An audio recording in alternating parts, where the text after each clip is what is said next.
हाँ बेटे, शुरू से कोऑर्डिनेशन कंपाउंड करा रहा हूँ। तो मीनिंग ऑफ कोऑर्डिनेशन कंपाउंड बेटा होता क्या है, इंट्रोडक्शन देख लेते हैं। तो मीनिंग ऑफ कोऑर्डिनेशन कंपाउंड बेटा ये बोलते हैं कि कोऑर्डिनेशन कंपाउंड कौन से होते हैं जिसमें ना एक मेटल जनरली जो कि एक डी ब्लॉक का एलिमेंट होता है, ठीक है, एक ट्रांजिशन मेटल जो है वो कोऑर्डिनेट बॉन्ड बना रहा होता है। एक ट्रांजिशन मेटल जो है कोऑर्डिनेट बॉन्ड बना रहा होता है, कोऑर्डिनेट बॉन्ड बना रहा होता है एक लिगेंड के साथ। लिगेंड वो होता है जिसके पास क्या होते हैं बेटा, लोन पेयर ऑफ इलेक्ट्रॉन, ठीक है ना। तो what is a coordination compound अगर आप सबके पूछे तो एक compound in which a transition metal is forming coordinate bond with a species called as ligand, ठीक है बेटा। एक मेटल और लिगेंड के बीच में कोऑर्डिनेट बॉन्ड बनता है और क्या बन जाता है, कोऑर्डिनेशन कंपाउंड बनता है। तो पहले मैं बताता हूँ आपको कोऑर्डिनेट बॉन्ड क्या होता है, लिगेंड क्या होता है, और ट्रांजिशन मेटल के बारे में तो खैर सबको पता है।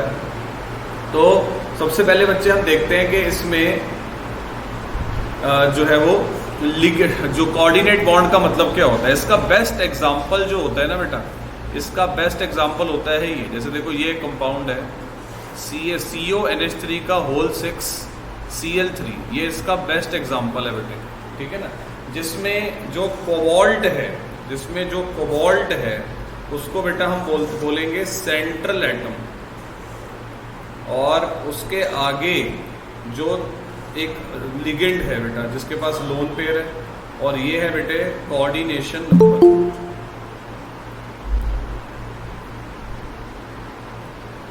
और ये है बेटा कोऑर्डिनेशन नंबर।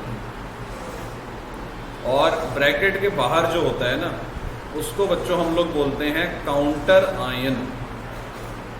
तो ये एक तरह से ना मैंने आपको सारा बता दिया कि भाई कोऑर्डिनेशन कंपाउंड में क्या क्या चीजें होती हैं, ठीक है।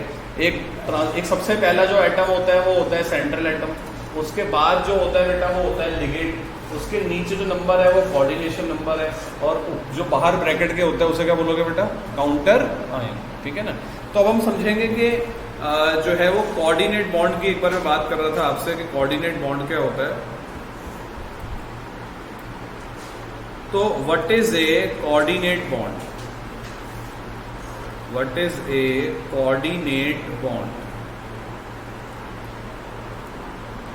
तो यहां पर बच्चों अगर आप लोग इसका जो थोड़ा सा स्ट्रक्चर देखोगे ना अगर इसका, तो वो स्ट्रक्चर होगा, देखो बच्चे ऐसा कि कोबाल्ट है, यहाँ पर अमोनिया है, यहाँ पर भी अमोनिया है, ये अपना लोन पेयर जो है ना इनको दे रहा है, ये अपना लोन पेयर जो है ना इसको दे रहा है, ये अपना लोन पेयर जो है वो इसको दे रहा है, ठीक है ना। तो अगर एक बॉन्ड में इलेक्ट्रॉन देने वाला एक ही एटम हो और उसको यूज करने वाले जो है वो, जैसे अभी जो बॉन्ड आप देख रहे हो कोऑर्डिनेट बॉन्ड, जो ये वाला बॉन्ड है, कोऑर्डिनेट बॉन्ड का मतलब होता है बच्चे कि एक कोवैलेंट बॉन्ड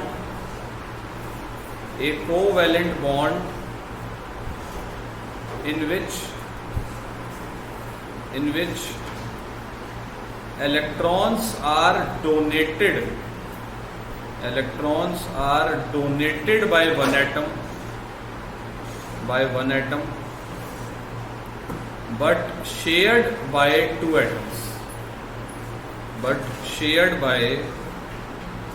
atoms, जैसे बच्चों यहां पर आप देख रहे हो, इधर आप देख रहे हो कि जो ये बॉन्ड है ना, ये वाला जो ये कोबाल्ट और अमोनिया के बीच में जो ये बॉन्ड है ना, इसमें इलेक्ट्रॉन्स जो है ना, electrons are donated by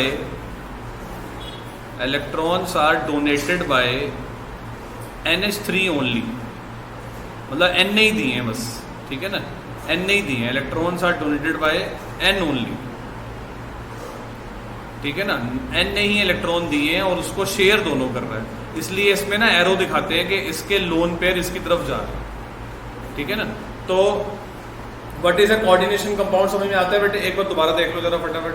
what is a coordination compound, बिल्कुल फ्रेश चैप्टर है, शुरू से करा रहा हूँ। What is a coordination compound in which, इसका एग्जांपल देखो, in which a transition metal is joint with a ligand. What is a ligand? A species having lone pair. Okay. और ट्रांजिशन मेटल कौन से होते हैं? जैसे डीप ब्लॉक एलिमेंट जैसे cobalt है, इनके बीच में कौन सा बॉन्ड होता है बेटा? कोऑर्डिनेट बॉन्ड होता है. कोऑर्डिनेट बॉन्ड एक स्पेशल टाइप का बॉन्ड होता है जिसमें इलेक्ट्रॉन देने वाला जो होता है ना वो एक होता है. जैसे देखो यहाँ पर इसका स्ट्रक्चर बनाया मैंने, तो यहाँ पर आप देखोगे कि जो इलेक्ट्रॉन्स हैं, जो लोन पेयर है, ये इस बॉन्ड में सिर्फ नाइट्रोजन ने इलेक्ट्रॉन दिए हैं, कोबाल्ट ने इलेक्ट्रॉन नहीं दिए. तो ऐसा बॉन्ड जिसमें इलेक्ट्रॉन देने वाला एक एटम हो और शेयर करने वाले दोनों, उसे क्या बोलते हैं बेटा? हम कोऑर्डिनेट बॉन्ड. ठीक है ना. तो कोऑर्डिनेट मतलब जो कोऑर्डिनेशन कंपाउंड है वो आपको समझ आता है ना कि कोऑर्डिनेशन कंपाउंड में 3 चीजें होनी जरूरी हैं. वो 3 चीजें क्या हैं? एक मेटल होगा, एक लिगेंड होगा और एक उनके बीच में कोऑर्डिनेट बॉन्ड होगा. ठीक है ना. अब जो सबसे पहली चीज बच्चों हम इस चैप्टर के अंदर सीखते हैं ना, वो सीखते हैं कि इन कंपाउंड्स की नेमिंग कैसे करनी. ठीक है ना. इन कंपाउंड की नेमिंग कैसे करनी, पहला टॉपिक जो बड़ा इंपॉर्टेंट है. पहले हम देखेंगे इनकी नेमिंग कैसे करनी है. तो यहां तक बच्चों सबका नोट हो गया?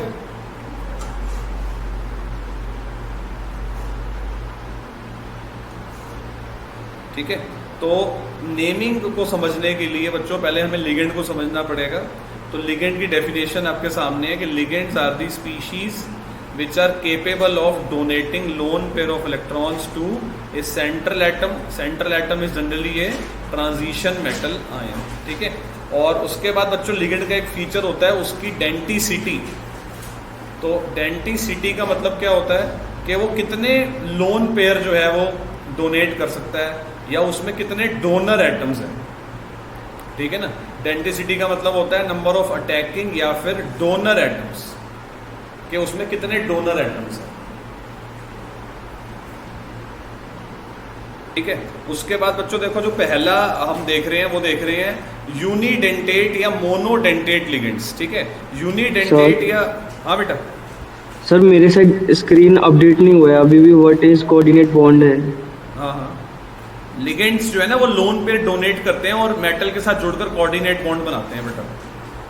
और इनमें जैसे देखो एक डोनर एटम है, मान लो किसी के पास एक डोनर एटम है तो उसे बोलेंगे बेटा यूनिडेंटेट या फिर मोनोडेंटेट लिगेंड.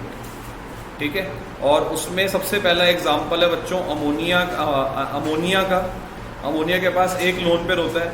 जब कोई चीज़ लिगेंड बनती है तो उसका थोड़ा सा नेम ना चेंज कर देते हैं. जैसे नॉर्मली अमोनिया जो NH3 को हम अमोनिया बोलते हैं, लेकिन जब वो लिगेंड बन जाएगा तो उसको अमाइन बोलेंगे. ठीक है ना. तो ये पूरी एक लिस्ट है बेटा, ये पूरी एक लिस्ट है. ये पहले आप देख लो एक बार, ये पूरी लिस्ट है. देखो ये देखो जितने भी अलग अलग तरह के लिगेंड्स हैं उनके नाम और उनके चार्ज. नेमिंग करने से पहले ना हमें एक चीज आनी चाहिए कि लिगेंड का नाम क्या होता है और उसका चार्ज क्या होता है. ठीक है ना. तो यहाँ से बच्चों आप एक बार शुरू करो जरा कि पहला आप लिखेंगे मोनोडेंटेट या यूनिडेंटेट लिगेंड जिसमें एक डोनर एटम होता है. और एग्जाम्पल में बच्चों कौन सा आ जाएगा इसमें? पहले लिस्ट बनाना शुरू कर दो. ये वाली सबसे पहला कौन सा है इसमें? अमाइन. बन जाएगा तो बेटा वाटर को, जब लिगेंड बन जाएगा तो उसको क्या बोलेंगे? एक्वा. ऐसे ही CO है, CO को कार्बोनिल बोलते हैं, चार्ज उसका भी 0 है. ऐसे ही CH3NH2 है, मिथेनमाइन, चार्ज उसका भी 0 है. ठीक है ना. तो ये लिस्ट है बच्चों हमारे पास लिगेंड की. इसको आप जरा नोट कर लो क्योंकि ये अगर आपको सारा आता होगा तो आपको ना नेमिंग आ जाएगी, जो कि इस चैप्टर का पहला इंपॉर्टेंट टॉपिक है.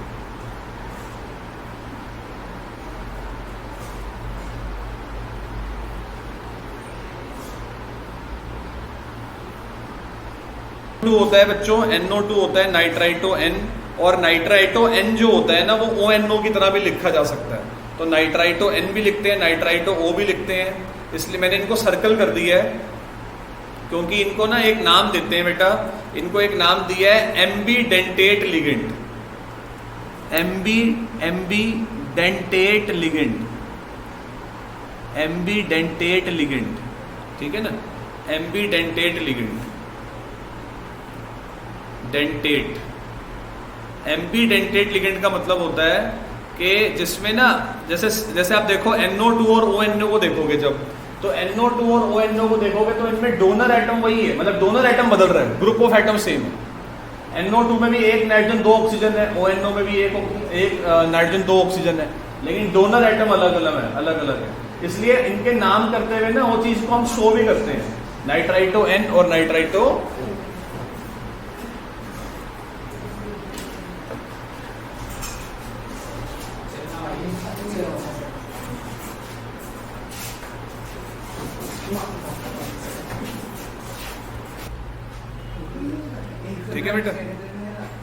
उसके बाद बच्चे आप देख रहे हो कि जैसे SCN है, SCN जो होता है उसी को बेटे हम घुमा के क्या लिख देते हैं NCS। तो ये भी किस में आ रहा है, एम्बीडेंटेट लिगेंड में आ रहा है। थायोसाइनेटो S हो जाएगा बेटा SCN, और NCS क्या हो जाएगा आइसोथायोसाइनेटो N, ठीक है। फिर SO4 सल्फेटो, CO3 कार्बोनेटो, OH hydroxo, Cl क्लोराइडो, सबके चार्ज याद करने पड़ेंगे बेटा। Br ब्रोमाइडो, I आयोडाइडो। तो सबके चार्ज बच्चों एक बार आप माइंड में रखना, और सबका जो नाम रख दिया वो दिमाग में रखना। क्लोराइडो, ब्रोमाइडो, आइडाइडो, साइनाइडो, फ्लोराइडो, ये सब क्या होते हैं बेटा, ये सब क्या है, मोनोडेंडेट या फिर यूनिडेंडेट लिगेंड्स हैं। इसके अलावा जो और लिगेंड्स बच्चों आप देख रहे हो वो देख रहे हो जैसे डाइडेंडेट लिगेंड होते हैं, जिसमें ना 2 डोनर एटम्स होते हैं, और इसके 2 बड़े इंपॉर्टेंट एग्जाम्पल है बेटा, CH2NH2, CH2NH2, जिसको बच्चों हम लोग क्या बोलते हैं, इथेन 1,2 डायमाइन, या शॉर्ट में इसको EN लिखते हैं। चार्ज क्या है बेटा इसका 0। इसमें आप देख रहे हो कि 2 डोनर एटम है, देखो यहाँ पर भी लोन पेयर है और यहाँ पर भी लोन पेयर, मतलब ये एक साथ 2 बॉन्ड बना सकते। बाकी जितने भी ऊपर लिखे थे वो एक साथ, वो सिर्फ एक टाइम पे एक बॉन्ड बनाए, ये एक टाइम पे 2 बॉन्ड बनाए, ठीक है।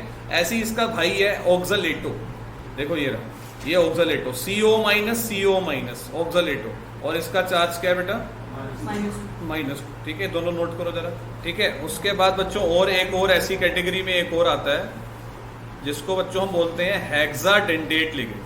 यूनिक एग्जांपल है, मतलब इसमें जो होंगे ना बेटा, कितने डोनर एटम होंगे आपके सामने, 6 डोनर एटम वाला EDTA, ठीक है ना, 6 डोनर एटम वाला बच्चों ये EDTA होता है। चार्ज इसका 4- होता है, और इसका पूरा नाम जो है बच्चों वो क्या है, इथाइलिन डायअमाइन टेट्रा एसिटिक। ये इतना बड़ा इसका स्ट्रक्चर है। ये वैसे कोई इतना कोई बहुत ज्यादा इंपॉर्टेंट तो नहीं है, लेकिन एक लिस्ट में हम ध्यान रखेंगे ना, जैसे ना इसको हेक्साडेंटेट लिगेंड भी बोल सकते हो और पॉलीडेंटेट लिगेंड भी कह सकते हो। डेंटेट का मतलब यहाँ पर होता है उसके टीथ कितने हैं, मतलब यहाँ पर उसके दांत कितने हैं, अटैकिंग एटम कितने हैं, डोनर एटम कितने हैं। तो एक डोनर एटम वाले तो बहुत सारे एग्जाम्पल हैं, अमाइन है, हाइड्रोक्सो, साइनाइडो, क्लोराइडो, ब्रोमाइडो, सल्फेटो। एक बॉन्ड बनाने वाले होते हैं, 2 बॉन्ड बनाने वाले 2 बेस्ट एग्जांपल याद रखना। कौन कौन से थे बेटा, एक है इथेन 1,2 डायमाइन जिसको शॉर्ट में EN लिखते हैं, और एक कौन सा है बेटा, ऑक्सलेटो, जिसको शॉर्ट में हम लिखते हैं बेटा क्या, OX, ठीक है। अब आपको आते हैं जो असली मुद्दे पर आते हैं, जो कि है इसकी नेमिंग करना, ठीक है ना। नेमिंग करना इसकी बहुत सिंपल है, अगर आपको सारे लिगेंड के नेम और चार्ज अगर आपको याद है, ठीक है। तो नेमिंग ऑफ कोऑर्डिनेशन कंपाउंड्स,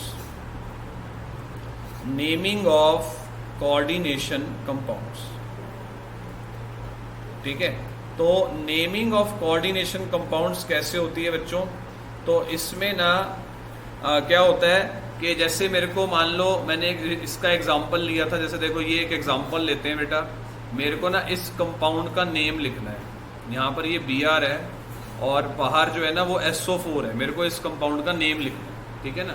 तो नेम लिखने का क्या होता है कि बेटा सबसे पहले जब नाम लिखना होता है ना, एक एग्जांपल में और रखता हूँ साथ में, वो रखता हूँ ये वाला, जैसे K2FeCN का होल 6, ऐसे बच्चों एक एग्जांपल हम रखते हैं यहाँ पर, और ये 2 एग्जांपल है, ठीक है ना। हमें दोनों का नाम लिखना है। तो सबसे पहले बच्चों क्या होता है कि जो ब्रैकेट के बाहर होता है, जैसे जो यहाँ पर जो पोटेशियम है ना, वो क्या है बेटा, वो ना काउंटर आयन है। पोटेशियम इज काउंटर आयन, ठीक है ना। और ये जो है बच्चों वो क्या है, सेंट्रल एटम है। जब भी ब्रैकेट खुलते ही पहला एटम है ना, वो क्या है बेटा, सेंट्रल एटम है। और ब्रैकेट के बाद जो भी कुछ अंदर है वो क्या है, लिगेंड है। ब्रैकेट का पहला एटम हमेशा क्या होता है, सेंट्रल एटम, उसके बाद जो भी कुछ है वो क्या है बेटा, लिगेंड है। और लिगेंड के बाहर जो ब्रैकेट के बाहर है उसे क्या बोलते हैं बेटा, काउंटर आयन। काउंटर आयन जो है वो ब्रैकेट के या तो बिल्कुल पहले होगा या ब्रैकेट के बिल्कुल लास्ट में होगा, ठीक है ना। अब इसका जो नेम लिखते हैं ना बेटा, वो लिखने का तरीका मैंने ऐसे बनाया है कि आप ऐसे याद रखो कि सबसे पहले क्या लिखते हैं, काउंटर आयन। अगर पहले है काउंटर आयन तो पहले लिखना है, और अगर लास्ट में है तो लास्ट में लिखना है। मतलब जहां काउंटर आयन है वहीं लिखा जाएगा। जैसे इस वाले कंपाउंड के लास्ट में सल्फेट लिखा जाएगा और इस वाले कंपाउंड की शुरुआत पोटेशियम से होगी, ठीक है ना। उसके बाद क्या लिखते हैं बेटे, उसके बाद जो इनके नीचे के नंबर होते हैं ना, इसको मैं ना कोऑर्डिनेशन नंबर भी कह सकते हो, और लिगेंड के नीचे का नंबर ऐसे कह लो, लिगेंड के नीचे का नंबर। तो पहले हम लिखते हैं बेटा लिगेंड के नीचे का नंबर, इसको चाहे कोऑर्डिनेशन नंबर कह लो। फिर उसके बाद बेटा हम लोग लिखते हैं लिगेंड का नाम। पहले हमें काउंटर आयन लिखना होता है, फिर लिगेंड का नाम लिखना होता है। लिगेंड अगर एक से ज्यादा हो तो उसको अल्फाबेटिक ऑर्डर में लिखना होता है। लिगेंड अगर एक से ज्यादा हो तो अल्फाबेटिक ऑर्डर में लिखना होता है। फिर बच्चों हम लिखते हैं सेंट्रल एटम, और सेंट्रल एटम के ब्रैकेट में लिखते हैं उसका चार्ज, मतलब ऑक्सीडेशन नंबर। और लास्ट में क्या लिखते हैं बेटा, काउंटर आयन। ये पूरे नाम लिखने की सीक्वेंस है कि जब भी किसी कंपाउंड का नाम लिखना है तो पहले क्या लिखना है बेटा, पहले लिखना है क्या, काउंटर आयन लिखना है। काउंटर आयन के बाद क्या लिखेंगे बेटा, लिगेंड के नीचे का नंबर। उसके बाद बेटा हम लिखेंगे नेम ऑफ लिगेंड, और फिर जो नेम ऑफ लिगेंड है वो हमने किस में लिखना है बेटा, अल्फाबेटिक ऑर्डर में लिखना है। और उसके बाद हमें लिखना है बेटा सेंट्रल एटम, और बाद में उसका ऑक्सीडेशन नंबर। अब मैं इसको ना, जैसे मैं पहले वाले कंपाउंड का आपको नेम लिख के दिखाता हूँ। अब पहले वाले कंपाउंड का नेम लिखना है मेरे को, एक फ्रेम में रखने की कोशिश करता हूँ इसको। हाँ, तो सबसे पहले बच्चों क्या लिखते हैं, काउंटर एंड, इसमें पहले तो कोई है नहीं, तो सबसे पहले क्या लिखेंगे, लिगेंड का नंबर, उस लिगेंड का जो अल्फाबेटिकली पहले आ रहा है। इसमें दो लिगेंड है, एक है अमाइन, एक है ब्रोमाइडो। एक है अमाइन, एक है ब्रोमाइडो। अल्फाबेटिकली कौन पहले आ रहा है, अमाइन। अमाइन का नीचे का नंबर क्या है, 5। 5 के लिए क्या लिखते हैं बेटा, पेंटा। पेंटा, जगह नहीं छोड़नी होती, पेंटा अमाइन।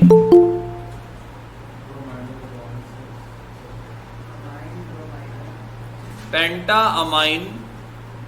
आफ्टर दैट बेटा बी आर का मतलब क्या हुआ, ब्रोमाइडो। ठीक है ना, बी आर के नीचे कोई नंबर दिया तो सीधे लिख दिया ब्रोमाइडो, जगह नहीं छोड़ी, पेंटा अमाइन ब्रोमाइडो। अब मैं यहां तक आ चुका हूं अल्फाबेटिक ऑर्डर तक। फिर सेंट्रल एटम जो है ना बेटा, सीओ का मतलब क्या होता है, कोबाल्ट। तो यहां पर क्या लिख देंगे हम, कोबाल्ट। ब्रैकेट में लिखेंगे बेटा इसका चार्ज। मैं आपको चार्ज निकाल के दिखाता हूं, देखो इधर चार्ज कैसे निकलेगा। कोबाल्ट का चार्ज हो गया बेटा x, हमें नहीं पता कितना होता है। अमोनिया का कितना बताया था, 0। Br का होता है -1। फिर SO4 का होता है बेटा -2 इक्वल टू 0। तो x की वैल्यू कितनी आ रही है सॉल्व करके, 3, यानी कि यहां पर क्या आ जाएगा बेटा, 3। पेंटा अमाइन ब्रोमाइडो कोबाल्ट 3, और लास्ट में काउंटर आयन लिखेंगे जो कि है सल्फेट।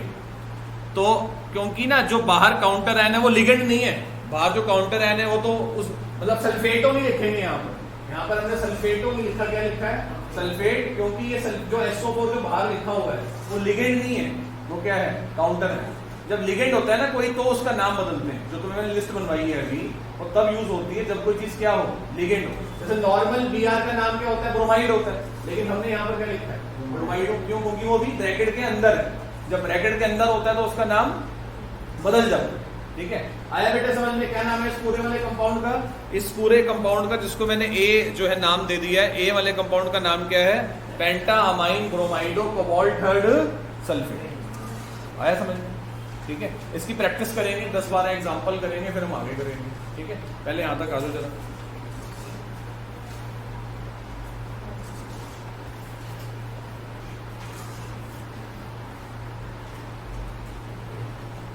नंबर नहीं कटने दूंगा बेटा। बेटे पहले ना हम प्रैक्टिस करेंगे आईयूपीएक नेमिंग की, और इसमें आईयूपीएक नेमिंग में ये एक इंडेक्स क्वेश्चन है 9.2। इसका 6 पार्ट सबसे बढ़िया लगता है मेरे को। पहले ये 6 पार्ट करो, फिर मैं आपको और आगे अच्छे अच्छे बताता हूँ। बेटा नेम होगा बेटे, सबसे पहले क्या लिखते हैं हम, लिगेंड और लिगेंड नंबर। तो इसमें अमाइन, क्लोराइडो, मीथेन अमाइन, ये सारे हैं। तो बेटे सबसे पहले हमें इसमें क्या लिखना चाहिए, इसमें लिखना चाहिए डाई अमाइन। अमाइन 2 M आते हैं बेटे, हैं बेटे, आप ना मेरे को ही बोलना दो भी है, फिर बच्चे समझ में नहीं आएगा बच्चों को। डाई अमाइन क्लोराइडो, मीथेन अमाइन, ये सारे मैंने लिगेंड लिख दिए। देखो यहाँ पर मीथेन अमाइन ना एक ऑर्गेनिक कंपाउंड होता है, इसलिए उसको ब्रैकेट में लिखते हैं। फिर किसकी बारी आती है, सेंटर की, जो कि बेटा इसमें प्लैटिनम। ठीक है ना, और फिर एक ब्रैकेट लगाते हैं, इसका चार्ज निकालेंगे। ठीक है ना, तो चार्ज निकालेंगे इसका, तो ऐसा निकलेगा। देखो प्लैटिनम को X मान लिया, अमोनिया हो गया 0, और उसके बाद C हो गया -1, फिर मीथेन अमाइन हो गया 0, और फिर Cl क्या हो गया -1। तो बेटा यहाँ पर तो चार्ज आ रहा है, वो आ रहा है 2, प्लैटिनम 2, और बाहर काउंटर आयन है क्लोराइड। तो इसका नेम हो गया डायअमाइन क्लोराइडो मिथेनमाइन प्लैटिनम सेकंड क्लोराइड। इसका नेम हो गया डायअमाइन क्लोराइडो मिथेनमाइन प्लैटिनम सेकंड क्लोराइड। आया थोड़ा थोड़ा समझ में बेटा कैसे करना है? अब एक दो एग्जांपल और करो, ठीक है, एक दो एग्जांपल और करते हैं, मैं आपको देता हूं, जरा एक मिनट रुको। ये वाला नोट हो गया बेटा? बैक एक्सरसाइज में थोड़े इजी क्वेश्चन है, पहले वहां चल लो। देखो ये बैक एक्सरसाइज के क्वेश्चन है बच्चों, पहले ये वाला करते हैं थोड़े से ना, यहाँ से आपको थोड़ा सा और कॉन्फिडेंस आ जाएगा। जैसे एक का पहले फोर्थ कर लो, ये सेवंथ कर लो, और फिर उसके बाद ये फर्स्ट, पहले फोर्थ करो जरा, सारे फोर्थ और सेवंथ करो जरा एक बार। देखो बच्चे इस वाले का नेम जो बनेगा दैट विल बी, देखो पहला तो सेंट्रल एटम होता है बेटे हमेशा, ठीक है ना, ये लिगेंड है, इसका नाम अमाइन है, इसका क्लोराइडो, और इसका है नाइट्राइटो N। तो अल्फाबेटिकली ए पहले आ रहा है, अमाइन पहले आ रहा है, अमाइन का नंबर क्या है 4, तो हम कैसे लिखेंगे इसका नेम? हम लिखेंगे टेट्रा अमाइन। 4 के लिए क्या लिखते हैं बेटा? टेट्रा। 3 के लिए ट्राई लिखते हैं, टेट्रा अमाइन। फिर आएगा बेटा क्लोराइडो, फिर आएगा नाइट्राइटो, फिर आएगा बेटा नाइट्राइटो N, और फिर आएगा नाइट्राइटो N के बाद ये अब आ गया हमारा सेंट्रल एटम, और इसका ऑक्सीडेशन नंबर कोबाल्ट का कैसे निकलेगा बेटे? जरा देखो इधर, कोबाल्ट हो गया X, अमोनिया का 0 होता है, Cl का -1, NO2 का भी -1, और जो बाहर Cl है उसका फिर -1, तो 3 आ रहा है बेटा यहाँ, ठीक है। टेट्राअमाइन क्लोराइडो नाइट्राइटो N कोबाल्ट 3, और लास्ट में बाहर क्या है बेटा? उसके क्लोराइड है,